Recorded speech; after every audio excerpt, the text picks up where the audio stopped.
In 2008, Starbucks was closing more stores in a single year than most companies opened in a decade. 600 stores.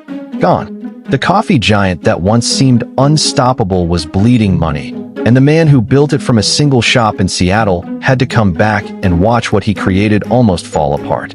This is the story of how Starbucks nearly destroyed itself by growing too fast. Let's rewind. Back in the 1980s, Howard Schultz wasn't even the founder of Starbucks. He was just an employee who fell in love with the idea of coffee shops after a trip to Italy. He saw something magical there. People weren't just buying coffee, they were buying an experience. A pause in their day. A third place between home and work. Schultz eventually bought the company, and that one idea turned into an empire. Starbucks wasn't selling caffeine, it was selling a feeling, and people couldn't get enough of it. By the 2000s, Starbucks was everywhere. Literally everywhere. New stores were opening at a staggering pace, sometimes multiple locations on the same street corner. Wall Street loved it. Growth meant profit, and profit meant the stock kept climbing. But here's the problem. Somewhere in that race to expand, Starbucks stopped paying attention to the thing that made it special in the first place. The stores started to feel the same. Cold, efficient. Automatic espresso machines replaced baristas who used to make eye contact and remember your name. The smell of fresh coffee, the thing that used to hit you the second you walked in, got blocked by breakfast sandwiches warming in ovens. Little by little, the magic was disappearing, and almost no one at the top seemed to notice. Then 2008 happened. The financial crisis hit the entire world, and suddenly people were watching every dollar. A $4 latte wasn't a small treat anymore. It was a luxury a lot of people decided to cut.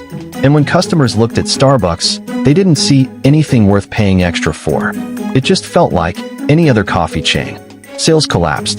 The stock price fell off a cliff, losing nearly 75% of its value. Hundreds of stores had to shut down. Thousands of employees lost their jobs. The company that once symbolized unstoppable growth was suddenly a cautionary tale. This is where the story could have ended. But it didn't.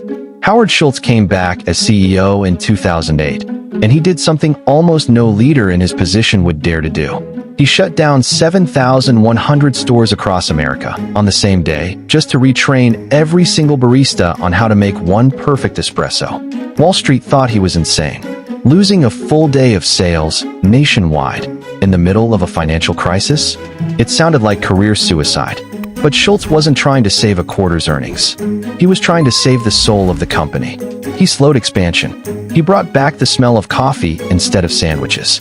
He focused on the experience again, not just the numbers. Slowly, Starbucks stopped feeling like a machine and started feeling like Starbucks again. Wait, if you've made it this far in my video, could I ask for a like and a subscribe?